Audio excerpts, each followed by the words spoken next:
যে পীর সাহেব চরমনাই এমন একজন মানুষ, এমন একজন ব্যক্তি, আসলে আমরা তাকে এখন পর্যন্ত চিনতে পারি না। আমার বিশ্বাস যে পীর সাহেব চরমনাইকে গোটা দুনিয়ার বাদশা বানাইয়ে দিলেও, গোটা দুনিয়ার প্রেসিডেন্ট বানাইয়ে দিলেও আমার বিশ্বাস পীর সাহেব চরমনাইকে একটা বিপর্দা নারীর সাথে বসাইতে পারবেন না ইনশাআল্লাহ। এতটুকু আল্লাহর উপরে ভরসা করে বলতে পারি যে পীর সাহেব চরমনাই কেমন মানুষ ভাই আগে জানেন, তারপরে তাকে নিয়ে মন্তব্য করেন। আরে কয়টা আসন দিতেছে, এই আসন তো বিএনপি এখনো বলতেছে আসনের কথা অনেকগুলো। ক্ষমতার রাজনীতি যদি পীর সাহেব চরমনাই করতো, এরকমের ক্ষমতা আরো 2, 4, 5, 10 বছর আগে তাদেরকে শতে শতে এমপি মন্ত্রী সংসদে থাকতো।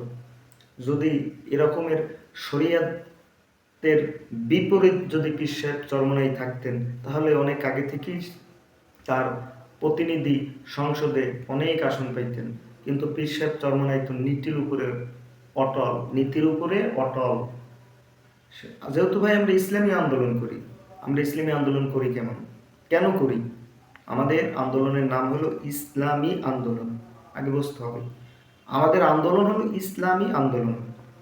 এখানে হলো গোস্তের দোকান, অর্থাৎ ওখানে গেলে গোস্ত পাওয়া যায়, চায়ের দোকান, ওখানে গেলে চা পাওয়া যায়।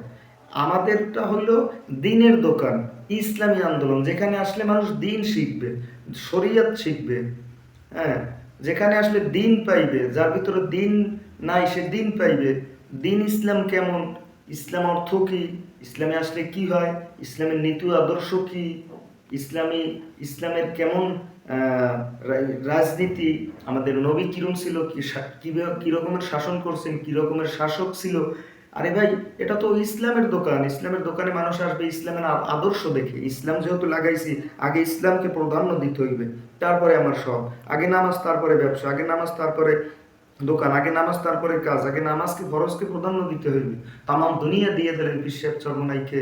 আর যদি বলেন যে একটা নারীর সাথে বসেন, বেপরদা নারীর জীবনও নো। আমার শায়েখ, আমার পীর সাহেব চরমনাই আমিরুল মুজাহিদিন হযরত পীর সাহেব চরমনাই কখনো সম্ভব না। আপনারা যা ভাবছেন সবই জল্পনা কল্পনা। এই কাজ এটা আমার শায়েখ দয়ার দিয়ে এটা হবে না।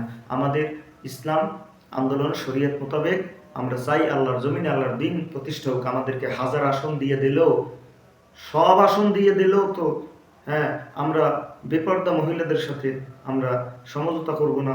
বেপর্দা মহিলাদের সাথে উঠা বসা, চলাফেরা, খাওয়া দাওয়া, কথাবার্তা, এটা ইসলামী আন্দোলনের ধারা সম্ভব না। আর আমাদের সতর্ক করছেন নাইবে আমির সমঝোতার আগেই যে আমরা কোনো নারীর সাথে ঐক্য করব না। নারী নেতৃত্ব হারাম বলতে বলতে বলতে বলতে অনেক বছর চলে গেছে। ইসলামী আন্দোলন জন্ম হওয়ার পর থেকেই তো বলতেছে নারী নেতৃত্ব হারাম, নারী নেতৃত্ব। সেই নারী নেতৃত্ব হারাম বলে সেই নারীর সাথে কিভাবে বসে? আর অন্য আমি কাউকে বলবো না ইসলামী লেবেল লাগাইয়ে তারা ইসলামের কিচ্ছু নাই, ইসলাম বোঝে না, ইসলাম কি, অথচ বেপর্দা মহিলাদের সাথে চলাফেরা, ওঠা বসা, এটা তো কথা ছিল না, এরকমের তো সমঝোতা ছিল না। হ্যাঁ, তাই আমাদের আগে হইবে ইসলাম, তারপরে হইবে রাজনীতি। আগে ইসলাম, তারপরে ক্ষমতা। আগে ইসলাম, তারপরে এমপি। আগে ইসলাম, তারপরে মন্ত্রী। আগে ইসলাম, তারপরে প্রধানমন্ত্রী। আগে ইসলাম, তারপরে সমঝোতা। আমার শায়েখ পীর সাহেব চরমনাই, নেতা নয় নীতি চাই, পীর সাহেব চরমনাই।